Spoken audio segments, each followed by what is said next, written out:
What is up, my chefs? We are back in the Delicious Kitchen, where today I'm going to be showing you my great-great-grandmother's Icebox cookie sandwiches. Let's get right to it.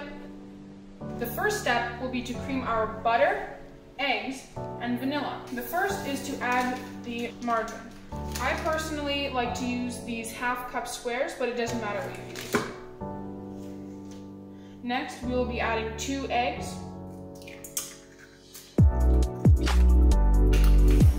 and 1 teaspoon of vanilla.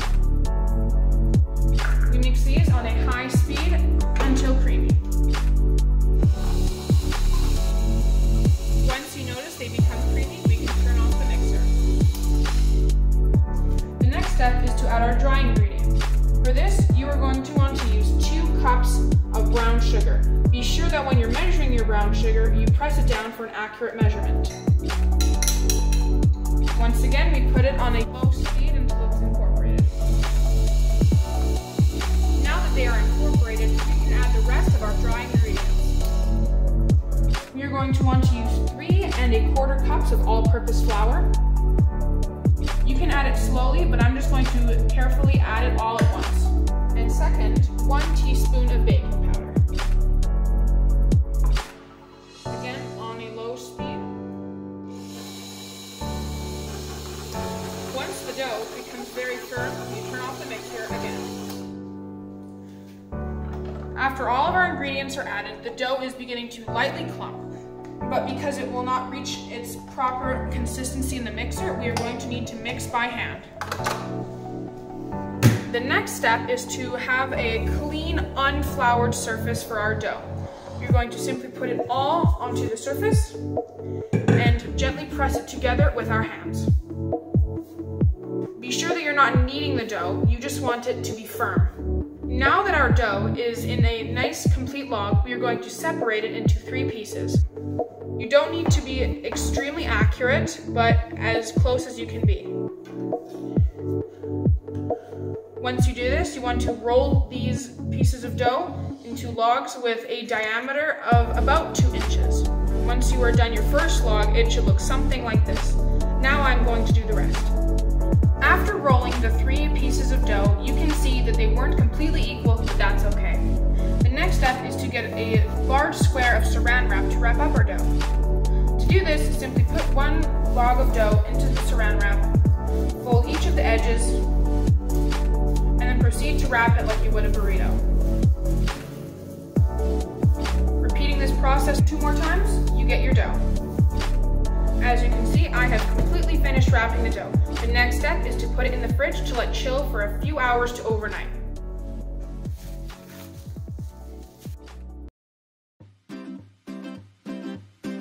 What is up, my chefs? It is the next day and we are going to finish the Icebox cookies. Now that the logs have thoroughly rested, we are going to cut them into 1/4 inch thick discs. Give me a minute and I'll cut them all up. Now that I have all my logs cut up, we are going to put them on a baking sheet with a piece of parchment paper.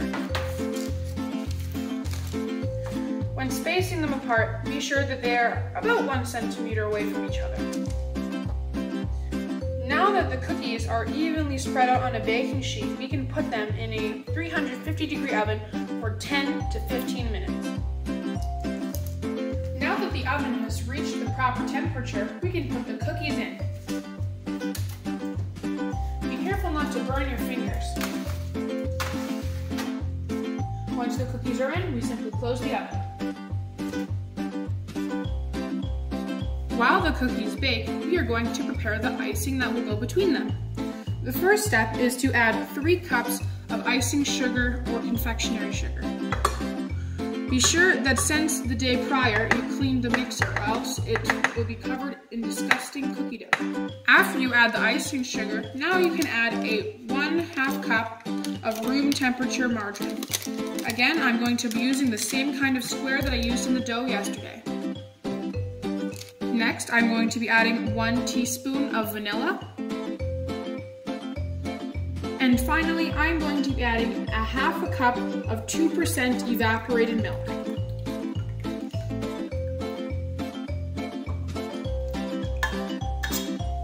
Raise the bowl and put the mixer on a low, gradually increasing speed.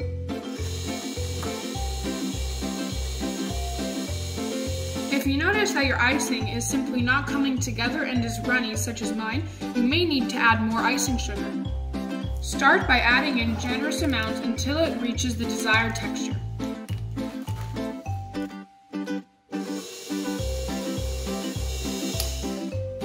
Now that we have whipped the icing, it is at the right consistency. After baking the cookies at 350 degrees Fahrenheit for 10 to 15 minutes and letting them cool, they are ready to be iced. Here is the icing, and I'm going to be using an offset spatula. To do this, scoop out a desired amount of icing and find a cookie. Then simply evenly spread it on and find a cookie that matches about the same size as the other cookie. And there you have it, a cookie sandwich. Now I'm going to finish the rest of them and get back to you guys. After stacking and icing all the cookies, this is what it looks like. As you can see, it's just 2 plain vanilla cookies sandwiched together with some delicious icing. I hope you guys really enjoyed this recipe. If you did, please tell me how it went in the comments below. I hope you guys enjoyed this episode of Delicious Kitchen. See you next time. Bye!